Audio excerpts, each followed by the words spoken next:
सूरह कहफ। तो इसकी 110 आयत करीमा जो है मैंने लिखी है 4 महीनों की मेहनत में। तो 4 महीने आप इसी पे बैठे हैं? एग्जैक्टली। प्रेजेंटली जो मेरे टीचर है ही इज फ्रॉम चाइना। जहाँ मुझे गलती नहीं लगती है लेकिन वहाँ पर वो गलतियों की धज्जियाँ निकाल देते हैं। मैंने अगर आज तक 400-500 बच्चे पढ़ाए हैं और मुझे ये भी अंदाजा होता है कि ये हर्फ जो है किस बच्चे ने लिखा है। तो इंजीनियर बना, उसके बाद जॉब भी किया, लेकिन वो तसल्ली नहीं मिली। इन सोशल मीडिया का जो असर है, इम्पैक्ट है, वो हमारी तबीयत ने कबूल नहीं किया जितना आज की जनरेशन के लोग करते हैं। और जब मैंने अरबिक ज़बान सीखी तो मुझे लगा कि एक लामतनाही समंदर है। तो मैंने सोचा कि अपनी पूरी उम्र तो नहीं लेकिन उम्र का एक लंबा हिस्सा जो है मुझे अरबिक लिटरेचर को देना ही देना। आर्टिस्ट से मिला, ही वाज फ्रॉम टर्की। तो उन्होंने मुझे टूल्स भेजे इसके लिए। ये सींग है एक जानवर का, तो उससे मैंने एक कलम बनाया। और एक और है, दिस इज कैमल बोन। ये कैमल बोन है। तो इसमें ये मेरे स्टूडेंट ने मेरी शक्ल बनाई है। ये तस्वीर में मैं हूँ, तो बिल्कुल हूबहू उन्होंने ये, मतलब मैं तस्वीर नहीं कर रहा था कि इतना अच्छा निकलेगा, लेकिन ये बहुत अच्छा हुआ। रिसेंटली हमने कैलीग्राफी को पश्मीना पे लिखा। This pashmina wool. ये कोई एवरेज पेपर नहीं लग रहा है मुझे। This is some sort of a different paper. क्या यूज हो? It's the blend of fiber. जो भी फाइबर आपके पास अवेलेबल है, रेशे जिसे हम कहते हैं, naturally available fibers are there, we use them only. इसमें बनाना का फाइबर होता है, कॉटन, जूट, जो चीज़ भी नेचुरली अवेलेबल सब्सटेंस जिसका रेशा निकल सकता है, तो वी ब्लेंड इट।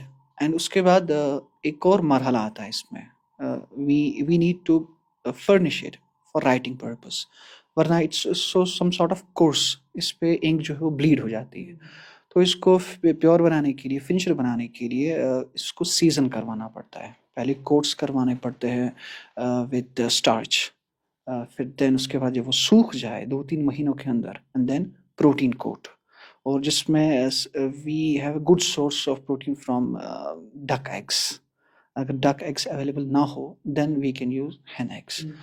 तो उसके बाद मज़ीद 6 महीने 7 महीने इसको सीजन करवाना पड़ता है। यानी एक paper it gets prepared in journey of 1 to 2 years। और जितनी ज़्यादा इसकी उम्र होती है उतना ज़्यादा ये अपना रंग जो है वो निखर के इसका सामने आ जाता है। तो कितना टाइम इस पेपर को निकल जाता है? It will last centuries. जो मैंने ये चीज़ें देखी हैं, जो यहाँ इंडिया के म्यूज़ियम्स में या ख़ासकर टर्की के म्यूज़ियम्स में, पर्शियन म्यूज़ियम्स में, देयर आर सम वर्क्स जो 500-600 साल पुराना है।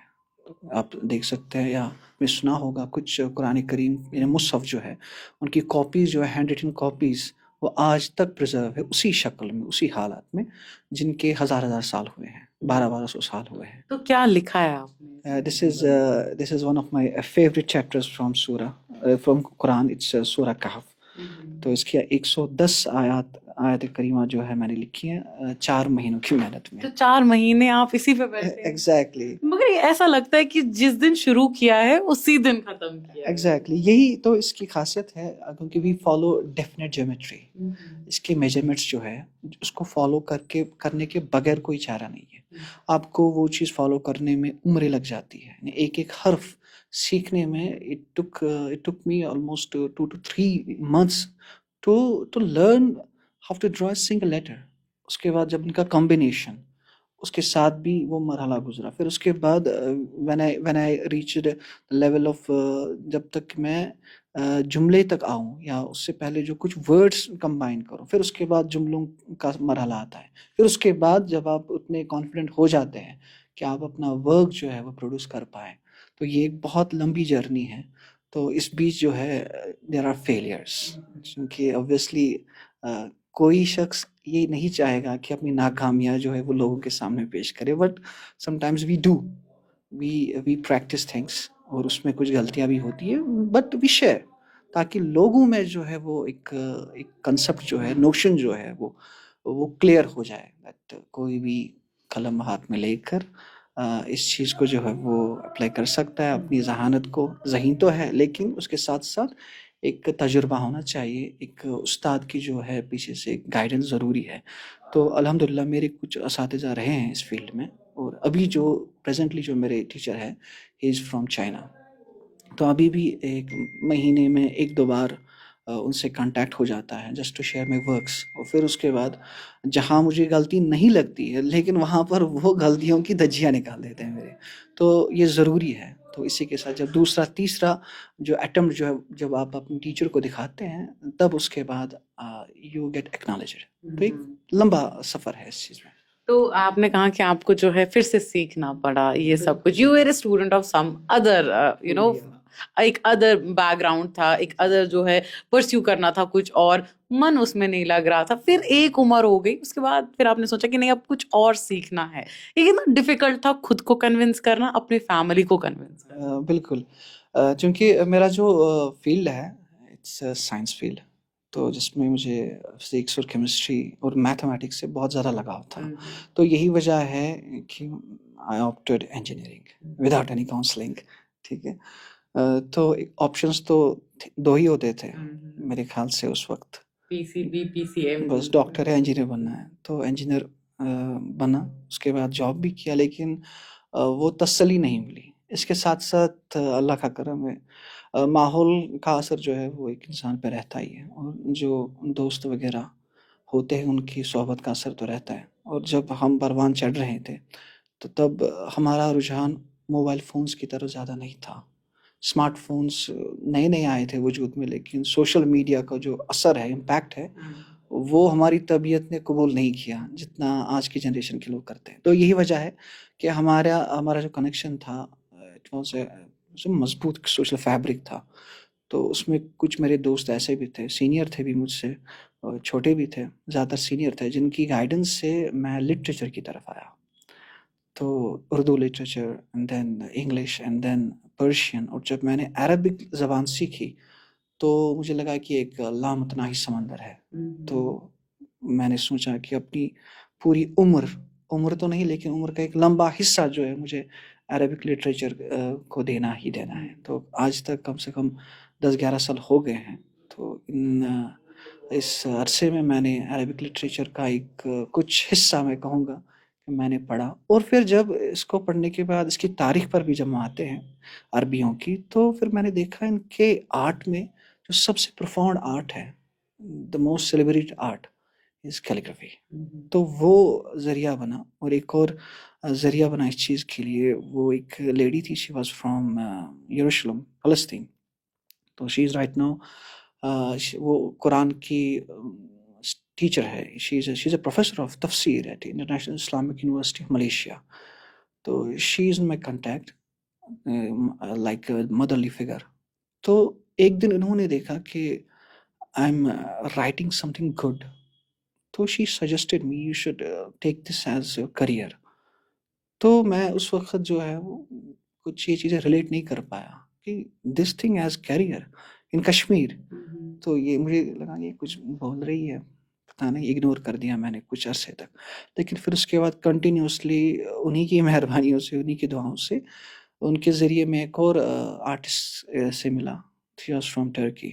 तो उन्होंने मुझे टूल्स भेजे इसके लिए, और अपने टीचर से भी मिलवाया, और जो इक्विपमेंट्स थे वो भी भेजे यहाँ पर। पहली बार जब मैंने देखा, तो फिर ये सिलसिला जो है वो स्टार्ट उसी वक़्त हो गया।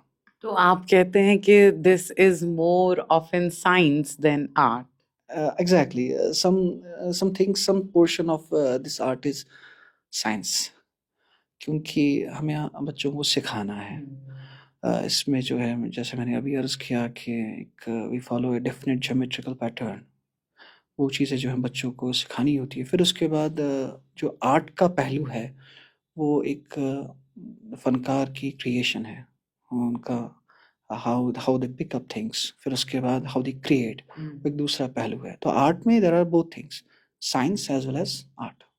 इतने सारे टूल्स, ये तो इंसान को याद भी नहीं रहेगा। मेरे जैसे इंसान के लिए हर कोई चीज पेंसिल ही हो सकती है। जी। इसमें जो बुनियादी टूल्स जो है इसमें इस्तेमाल जो होने वाले हैं, वो कागज़ जिसे कहते हैं, वर्क।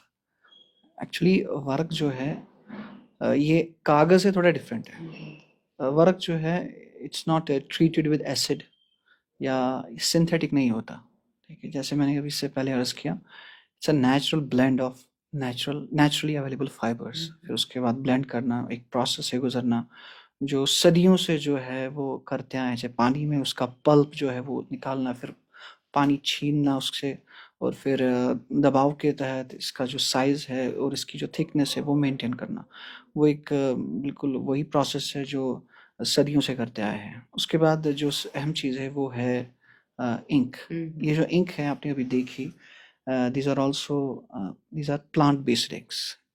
समझ ले सकते हैं कि it's eco friendly. Eco friendly concept जो है एक वो एस्पेक्ट जो है वो इसमें शामिल है। These are plant based inks called Indian ink और चाइनीज इंक और जापानीज इंक, जो सदियों से कई सालों से यही तीन जो है सिविलाइजेशंस जो थी वो दुनिया पे राज करती थी। एक सब कॉन्टिनेंट में इंडियन सिविलाइजेशन, और मिडिल ईस्ट में बेबीलोनियन, और उसके बाद नॉर्थ अफ्रीका में इजिप्शियन, फिर उसके बाद यूनानी और रूमी सिविलाइजेशंस। तो इन्होंने इन चीज़ों पर काफ़ी ध्यान दिया, और आप देख सकते हैं जो सिविलाइजेशन जो तहजीब ताकतवर थी उन्होंने आज तक जो है अपनी छाप छोड़े रखी है। तो इसका उसका सोर्स क्या है, उसका मीडियम जो है इट वाज पेपर इंक, और उसके बाद जो है कलम। इस कलम के बहुत सारे टाइप्स आप देख सकते हैं। दिस ईरानी, इट्स कॉल्ड दसफोली, सो लाइट बट मजबूत काफ़ी। और उसके बाद दिस इज़ तोमार कलम। कभी हमें कुछ बोल्ड लेटर्स लिखने की ज़रूरत होती है बेस्ड ऑन आवर कस्टमाइजेशन, जो कस्टमर्स के एतबार से उनके मुताबिक जो साइज़ जो हमें मिलता है काम करने के लिए, तो तब हम अकॉर्डिंगली उसका जो है कलम जो है उसका साइज़ भी जो है वो चूज़ करते हैं। दिस इज़ कॉल्ड तोमार या जली कहते हैं इसको। Another is this is Indonesian, this is called बेली और हंदाम, दिस इज स्ट्रेट, और ये एक बहुत अच्छा कलम है, काफ़ी मजबूत है। और एक और है, this is made of rosewood, जैसे शीशम की लकड़ी होती है इससे बनते हैं। और एक और है जिसे हम कहते हैं ये जावी, इट्स ऑल्सो इंडोनेशियन। ये वाला जो हिस्सा है इट सीम्स मेटालिक बट ये बहुत हार्ड है, इट्स वुड, इट्स ब्रांच। तो इसको लिखने का, इसको यूज़ करने का फ़ायदा ये है कि आप एक कैलीग्राफर ने पूरा कुरान लिखा था विदाउट इसका जो आगे वाला टिप जो है इसको एडजस्ट करने के बगैर ही पूरा कुरान लिखा, तो इसकी मजबूती है। और एक और कलम जो यहाँ पर अवेलेबल है इट्स इंडियन बैम्बू, ये भी काफ़ी अच्छा है। इंडियन बैम्बू एक और किस्म है। और एक और किस्म का कलम जो मैंने बनाया था दिस वन, इसका जो टिप है इट्स ये सींग है एक जानवर का, तो उससे मैंने एक कलम बनाया है। और एक और है, दिस इज केमल बोन, ये केमल बोन है। एंड दिस इज स्टैग, एक हांगुलत वना ये उसके सींग का हिस्सा है। तो ये कलम जो है उससे भी कुछ मेरे ख्याल से सारे कलम जो है वो अवेलेबल है। इसके अलावा जो भी कलम अब आज मिलते हैं that are made from metals, तो लेकिन बुनियादी तौर पर these are naturally available कलम जो हम यूज़ करते हैं और तो करते आपको आए ऐसा हैं। लगता है कि जैसे डॉक्टर्स को सर्जरी में स्केलपेल्स की ज़रूरत पड़ती है, आपको इसमें ये ज़रूरत है? एग्जैक्टली तो एग्जैक्टली फिर से साइंस हो गया। फिर से बिल्कुल जैसे मैंने अभी कहा, इसमें आर्ट और साइंस दोनों चीज़ें शामिल है। तो स्केलपेल का अहम रोल है इसमें। तो क्योंकि कभी-कभी जो है वो इंसानी गलती हो जाती है, थोड़ा ऊपर-नीचे हो जाता है, या कभी हम हमारी अपनी गलतियों की वजह से, लग़्ज़िशों की वजह से कोई हर्फ जो है वो लिखना नहीं होता हम लिखते हैं, या नुक्ता एक डालना नहीं होता है हम डालते हैं। तो उस चीज़ को ओवरकम करने के लिए वी यूज़ स्केलपेल। ये काफ़ी मज़बूत होना चाहिए, काफ़ी शार्प होना चाहिए, ताकि इससे इसका जो ऊपर वाला जो सिता है, कलम को या ना पेपर को कुछ नुकसान पहुँचाने के बगैर ये इंक जो है वो हल्के से इसको उठाना जो है, ये भी एक आर्ट है। ड्यू टू प्रैक्टिस ये आ जाता है आप इंसान के हौसले में, या इंसान की मसल मेमोरी जो है वो इससे सिंक्रोनाइज़ हो जाती है। तो ये एक और एस्पेक्ट है जिसे हम अरबी में तरतीश कहते हैं। ये एक लास्ट पे आखिर पे जब पूरा जो है लोहा आपका जो काम है जो है वो ख़त्म हो चुका होता है, फिर उसके बाद एक तो तस्हीह होती है और दूसरा तरतीश होता है। तो फॉर इंस्टेंस आपको ऐसे कमेंट्स आए कि ये तो 1 मिनट में बन गया, पर ये लोगों के ज़हन में नहीं होता है this art you have mastered इतने साल में। एग्ज़ैक्टली यही बात मैंने कही थी कुछ अरसा कबल एक लेडी थी शायद, तो उनको कोई कलाम लिखना था, कश्मीरी या उर्दू कलाम लिखना था, तो आई सेड कि इतने चार्जेस है, तो शी सेज कि ये तो 1 दिन का काम है। मैंने आपसे 1 दिन के चार्ज नहीं लिए, बल्कि जो 10 सालों की मेहनत जो थी, मैं उसके हिसाब से आपके चार्ज ले रहा हूँ। और काफ़ी डिमोटिवेट हो जाते हैं कभी कि सामने वाला शख्स जो है ही और she doesn't treat it as art. तो समझते हैं कि this might be their hobby, ये ऐसे ही दिल बहलाने के लिए चीज़ें करते हैं। अदरवाइज इसमें हमने अपनी उम्र भर की जो इन्वेस्टमेंट है, सेविंग्स जो है वो इन्वेस्ट की थी to get these tools and to establish our academy. ये कोई छोटी बात नहीं है। श्रीनगर के बीच में करानगर जैसे इलाके में एक एकेडमी कायम करना, उसके बाद 7-8 साल से सर्वाइव करना, अल्हम्दुलिल्लाह ये अल्लाह की तरफ से ही, अल्लाह की कुदरत से ही हो पाया। लेकिन इसमें जो असबाब लगे हैं वो तो जाहिर सी बात है हमें अपने ही लगे हैं। तो हम चाहते भी हैं कि रिटर्न इसमें मिले और जेन्युइन रिटर्न्स मिले। इसमें किसी को कोई चीट करने के बगैर, जैसे कि आज हो रहा है कि पीपल गेट प्रिंटेड थिंग्स, ठीक है, वो चिपका देते हैं लोगों को ये कह के कि दिस इज हैंडमेड, बट होता नहीं है। उनको पता नहीं होता, क्योंकि ये मुझे पता है। मैंने अगर आज तक 400-500 बच्चे पढ़ाए हैं और मुझे ये भी अंदाजा होता है कि ये हर्फ जो है किस बच्चे ने लिखा है। उतनी उतनी कैपेसिटी है मुझ में, मैं पहचान सकता हूँ किसी की कोई हरकत, किसी की कोई स्ट्रोक मैं अब भी पहचान सकता हूँ। जबकि 5 साल हो गए हैं, 4 साल हो गए हैं बच्चों को यहाँ से जाते हुए, पास आउट हुए, लेकिन आज तक मैं पहचान सकता हूँ ये किस बच्चे का काम है मेरे। तो आपने कितने बच्चों को आज तक पढ़ाया होगा या इस एकेडमी में अभी भी कितने बच्चे पढ़ते हैं? ऑफलाइन जो है पिछले 5-6 सालों में आफ्टर कोविड अगर हम देखें, कोविड में तो इट वाज़ अ बूम। मैं समझता हूँ 2019 और 2019 के आखिरी जो महीने हैं और 2020 और 21, ये कुछ साल जो है इसमें लोग कैलीग्राफर ही बने, ठीक है। हर किसी ने, अच्छी बात है, वो चीज़ भी मैं डिनाउंस नहीं कर सकता, क्योंकि एक अच्छी बात है कि कुछ लोग उसमें से शौक जो था लोगों को, उन्होंने शौक तक ही महदूद रखा, लेकिन कुछ लोगों के लिए ये एक फिर जज्बा बन गया। यही तो मैं चाहता हूँ, पहले शौक देना, शौक नहीं शौक पैदा करना उनके अंदर, एंड देन उसके बाद ये चीज़ें जो है ये इनका एटीट्यूड ही बनना चाहिए। वो अपनी ज़िंदगी को नामुकम्मल तस्वर करनी चाहिए इस चीज़ के बगैर। तो ऐसे कुछ स्टूडेंट्स हैं मेरे। मैं ये नहीं कहूँगा कि सारे के सारे ऐसे स्टूडेंट्स हैं, कुछ इनमें से वो भी थे who came just for as art therapy. कुछ लोग होते हैं जो अपनी ज़ाती ज़िंदगी से कुछ परेशान होते हैं, प्रोफेशनल्स या स्टूडेंट्स, हर एज तबके के लोग, तो उन्होंने एज ट्रीटमेंट इसे लिया और अल्हम्दुलिल्लाह इसके रिजल्ट्स भी काफ़ी अच्छे मिले। लेकिन कुछ बच्चे ऐसे हैं जो रात दिन इस पे मेहनत करते हैं, अभी भी कांटेक्ट में हैं, कहीं पर उनको कोई हेल्प चाहिए होती है वो यहाँ आते हैं, मुझसे कांटेक्ट करते हैं और मेरे दरवाजे उनके लिए हमेशा खुले रहते हैं। लेकिन कुछ बच्चे ऐसे भी हैं जो मैं कह सकता हूँ एहसान फरामोश है। बिल्कुल होता है, हम भी थे, आप भी होंगे बिकॉज अपने बिकॉज टीचर्स के लिए। Teaching is a profession. ये इसमें इंसान शुक्र नहीं करता है अपने टीचर का, ठीक है। बहुत ही ज़्यादा कभी इंसान हर्ट हो जाता है कि किसी स्टूडेंट को जिसने आपके आपके सामने सीखा, मतलब आपके दस्तरखान का खुशाचीन है, आपने उसको अपने हाथों से कलम पकड़ना सिखाया, फिर उसके बाद चंद चैनल्स उसके पास आए जस्ट फॉर इंटरव्यू, तो ही सेज कि it's by self taught, self learning. तो ऐसा कुछ है नहीं।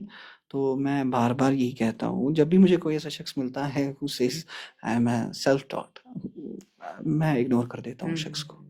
आई इधर ब्लॉक और इग्नोर, क्योंकि सेल्फ टॉट है ही नहीं कुछ। पहले तो हम खुद इमिटेट करते हैं, वी इमिटेट थिंग्स। जो हमारे टीचर्स हैं हम उनका काम इमिटेट करते हैं, तो कैसे हम सेल्फ टॉट बनेंगे? We don't claim this thing. और फिर उसके बाद लर्निंग जो है, लर्निंग का प्रोसेस जो है वो सीढ़ी दर सीढ़ी, पीढ़ी दर पीढ़ी चलता रहता है। ये हमेशा जो, it's two way process. Psychological बिल्कुल, teaching is a two way process. आप सीखते हैं, आप सिखाते हैं, दोनों चीजें इसमें शामिल है। तो हाँ, बहरहाल ये भी कहना चाहूँगी कि जब आपने कहा कि उस्ताद के साथ ऐसा होता है, तो अक्सर हम सोचते हैं जो प्राइमरी क्लासेस में पढ़ाते हैं, वो टीचर्स इतने वैल्यूएबल नहीं होते। जो फिज़िक्स, साइंस पढ़ाते हैं, वो ज़्यादा वैल्यूएबल होते हैं। तो आपसे अब मैं एक आखिरी सवाल पूछना चाहूँगी कि यू बीइंग अ मैन, ये आर्ट में आना, वो भी कश्मीर में बहुत ज़्यादा ये बहुत डिफरेंट है। एक मर्द हज़रात का सोचना कि आर्ट हमारी लाइफ में एक मान्यता रखता है कंपैरेटिवली टू वुमेन। बिल्कुल, हाँ, आर्ट एज़ प्रोफ़ेशन लेना, एक तो आर्ट तो सभी प्रैक्टिस करते हैं, बट आर्ट एज़ प्रोफ़ेशन लेना और ऐसा आर्ट जिसके मुतल्लिक उतनी मैं कह सकता हूँ उतना इल्म नहीं है लोगों में, अवेयरनेस नहीं थी। तो this was my biggest leap in my life. तो इतना बड़ा कदम लेना, मतलब मैं कहता हूँ कि ये हिम्मत जो है अल्लाह ताला ने दी है। मतलब ऐसे बहुत सारे कम लोग देखे हैं मैंने, जिन्होंने ज़िंदगी में ऐसा कदम उठाया हो, कोई ऐसी चीज़ इख्तियार की हो, जो किसी और ने इख्तियार नहीं किया हो। लेकिन ये मैं कह सकता हूँ I am not the only first person. ये मैंने कुछ चीज़ों को देख कुछ इंसानों को देख कर ही मुझ में ये चीज़ें जो है पैदा हुई है। ज़ाहिर-सी बात है, कोई इंसान जब कोई काम करता है क्योंकि उसके उसके प्रोटोटाइप्स होते हैं। इंसान इन्हीं चीज़ों को, इन्हीं वैल्यूज़ को सामने रख के जो है वो आगे बढ़ता है ज़िंदगी में। मैंने भी दुनिया में ऐसे लोग देखे हैं जिन्होंने ये सब चीज़ें दुनिया के ये जो ऐश-व-इशरत है जो छोड़कर अपना पैशन फ़ॉलो किया है। और जब आपका पैशन आपका प्रोफ़ेशन बन जाए, you are the most luckiest person in the world. ये लफ्ज़ों से आपने तस्वीर खुद बनाई है क्या? नहीं, दरअसल ये मेरी एक स्टूडेंट का तोहफ़ा है।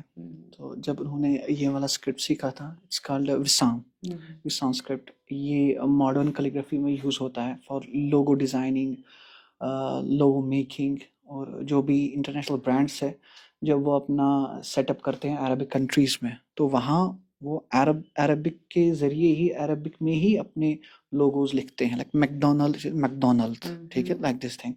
ऊबर, इमिम चीज़, ये फ़ॉलो करते हैं वहाँ की लैंग्वेज को, तो वहाँ पर ये वाला जो स्क्रिप्ट यूज़ होता है। और आप ने देखा होगा कुछ डिज़ाइनर्स जो है they use text on their clothes, their जो उनके कह सकते हैं ट्रेंडिंग क्लोथ्स बनाना चाहिए, फैशनेबल, तुम डिज़ाइनर्स बनाओ, डिज़ाइनर क्लोथिंग, तो उसमें ये चीज़ें यूज़ करते हैं। दिस इज़ कॉल्ड विसाम स्क्रिप्ट। और इसमें ये मेरे स्टूडेंट ने मेरी शक्ल बनाई है। ये तस्वीर में मैं हूँ, तो बिल्कुल हूबहू उन्होंने ये, मतलब मैं तसव्वुर नहीं कर रहा था कि इतना अच्छा निकलेगा, लेकिन ये बहुत अच्छा हुआ। She is my student, her name is Samreen, काफ़ी अच्छी स्टूडेंट रह चुकी है मेरी। एंड वन मोर थिंग, ये भी this is embroidery and this is my signature, signature है मेरा। तो ये भी मेरी एक स्टूडेंट ने मुझे तोहफ़ा किया है। और एक और है, पता नहीं कहाँ गया वो भी ऐसा ही है, वो गिफ्ट दिया मेरी स्टूडेंट्स ने। और ये भी जो है ये भी हैंडमेड है। दिस इज़, हाँ, ये एक और चीज़ जो मैं ऐड करना भूल गया, this is walnut would frame, handmade जो है ये फ्रेम जो है इसकी भी मतलब डिमांड थी कुछ हद तक, लेकिन फिर इसकी कॉस्टिंग जो है वो ज़्यादा हो जाती है, तो काफ़ी कम लोग प्रेफर करते हैं ये चीज़ें। और बाकी ये इमाम शाफी के कुछ अशार हैं। And this one more thing, हाँ, ये आपने जैसे लिखा तो कुछ होता है। हाँ, एक रिसेंटली हमने कैलीग्राफी को पश्मीना पे लिखा। This is this pashmina wool एक शॉल पे था जो हमने एक तो he was an Arab national, तो यहीं से उनको गिफ्ट करना था। He is from the royal family of Saudi Arab, तो उनके ही एक फ़र्द को गिफ्ट देना था। यही की एक लेडी थी, तो उन्होंने कमीशन करवाया वो शॉल मुझसे। लेकिन इतना बड़ा प्रोजेक्ट लेने से कबल मैंने ये मुनासिब जाना कि मैं पहले पश्मीना का जो ये टुकड़ा है पहले परचेज़ करूँ, फिर उसके बाद है फॉर टेस्टिंग। तो ये ट्रायल बेसिस पर मैंने ये चीज़ें जो है देखी है। अब्दुल अज़ीज़ ही उनका नाम था। तो रिजल्ट्स इसके बहुत अच्छे थे और इंक जो है वो ब्लीड भी नहीं हुई। इसको मैंने काफ़ी हद तक धोया भी, लेकिन अल्हम्दुलिल्लाह ये भी बहुत अच्छा माइलस्टोन था मेरी जर्नी में। तो कहाँ-कहाँ से आते हैं आपकी स्टूडेंट्स? कितना डेडिकेशन, कितना पेशेंट रहना पड़ता है इस बहुत ज़्यादा इस चीज़ को एम्ब्रेस करने से पहले इंसान के अंदर सब्र का मादा जो है वो होना चाहिए, क्योंकि इसमें फेलियर्स भी हैं, बहुत ज़्यादा फेलियर्स हैं। मतलब हम कह सकते हैं efficiency is 0.1% in the first phase. इंसान एट टाइम्स गेट्स फ्रस्ट्रेटेड, कुछ स्टूडेंट्स ऐसे भी हैं, मेरे बहुत कम हैं लेकिन 2-3, जिन्होंने आधे रास्ते में कोर्स छोड़ दिया जस्ट बिकॉज़ कि उनको कोई हर्फ बनाना नहीं आया। तो बहुत फ्रस्ट्रेट हो गए, परेशान हो गए। तो उन्होंने बेहतरी इसी में जानी कि ये जो सफ़र है वो इससे अलग हो जाए। लेकिन कुछ बच्चे जो है बहुत ही डेडिकेटेड है। कुछ पुलवामा से आए हैं, इवन डोडा से भी है, कुपवारा, इवन करगिल से एक एक कपल आते थे और एक माँ-बेटी, भाई-बहन ये सब चीज़ें। और बांडीपुरा का आखिरी गाँव या टीटवाल जिसे शायद कहते हैं, तो वहाँ से भी कुछ स्टूडेंट्स आए हैं। हम कह सकते हैं कि जो जे.एंड.के से मतलब जो भी फेमस डिस्ट्रिक्ट्स हैं, वहाँ से बच्चे आए हैं। डोडा से रिसेंटली हमारी एक बच्ची जो है पास आउट हुई है, तो वहाँ से भी बच्चे आते हैं। और इसके अलावा ऑनलाइन जो है we have some students from Bahrain, Qatar and Indian states, इसमें महाराष्ट्र के हैं। और तो अभी जो है वो शी इज़ फ्रॉम दिल्ली, तो वो सीख रहे हैं।